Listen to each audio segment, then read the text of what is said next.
All right, everyone, it's time for a brief video here. Link in the description, not archived, of course, just a YouTube video. We are Americans. Do not fuck with us.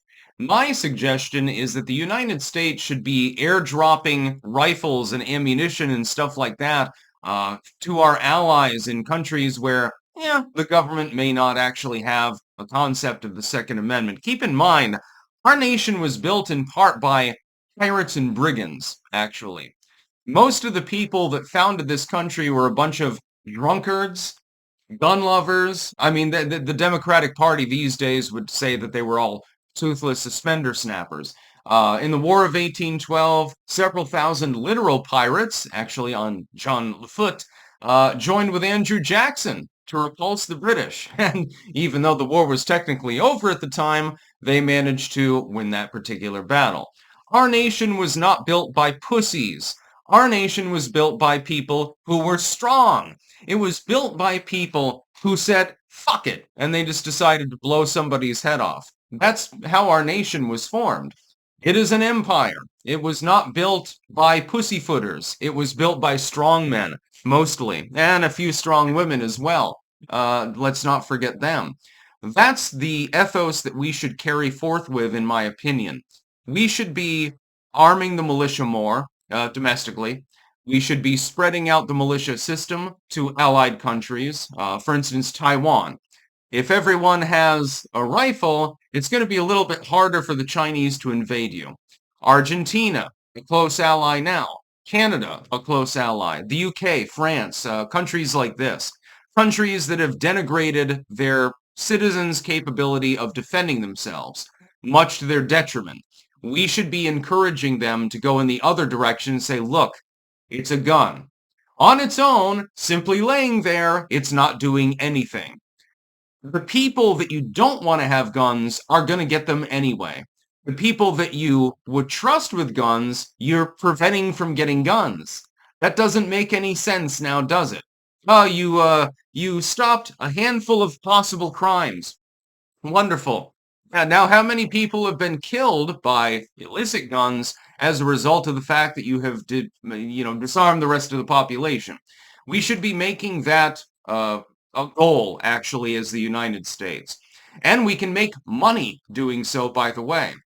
We have a lot of arms companies in the United States. Why not get them contracts with these other countries, encourage them to say, hey, people should be able to have weapons because they have to defend the fucking homeland, and then we sell them the guns. It makes perfect sense. We make money, they gain more safety, everyone's happy. I think that this would be the perfect way forward. If I was president of the United States, I would make it one of my top priorities to try to arm as many of our allies as possible. We make money, they gain safety. Again, it's perfect. It's a perfect plan. This is why the government's not taking it up, by the way. Oh my God, that sounds too good to be true. We'll talk about it for a while in committee. That's sort of how the U.S. government at the congressional level tends to work. We're American. Don't fuck with us. That would be my advice to the rest of the world. We have the largest Air Force. We have the largest and most sophisticated Navy.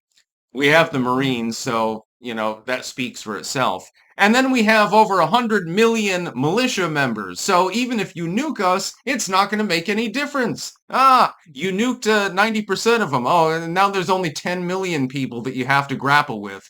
You'll lose. Yeah, you'll inherit a radioactively scarred wasteland of no use whatsoever, with pissed off people that are shooting you constantly and disrupting your supply lines. This is, by the way, why I don't worry. Some people are black-pilled. They think that the U.S. government eventually is going to turn tyrannical and lock everything down. Good luck keeping up those supply lines, my dude. Those tanks do require fuel. Fuel that will be very, very easily destroyed by a little bit of thermite. So I wouldn't worry too much about the domestic tyranny thing. It's something we always have to keep in mind, but it's also something that is quite distant. I don't believe that that'll be a problem. Also, nobody's going to invade our asses. China doesn't have enough manpower to invade the United States. Between the military and the militia, they'd be cut to ribbons. They're not going to establish a goddamn beachhead. Even in California, where the NIMBYist liberals probably would welcome them as liberators. Oh, thank God communism has come here. They would be welcoming. Then you move into the Rocky Mountains or into the valleys around California, and you experience quite something different. So I'm not particularly worried about that. But we should be militarizing the population more. And we should be militarizing allied populations as well. We can make money, they gain safety, everyone wins. It makes sense for literally everyone. Why aren't we not dropping 10 million rifles in Taiwan right now? The amount of money that you make is extraordinary. We can supply the weapons. We can supply the ammo. They've got a partially martialized population anyway. They're already drilled. They're capable of firing a fucking gun. Why not give them a bunch of weapons? Why not lean on the Taiwanese government and say, look, eventually China might decide to take your island back. To prevent this, it makes sense to have a martialized population, like Switzerland or in the United States. You have martialized populations. There's a reason why Switzerland was never invaded in World War II.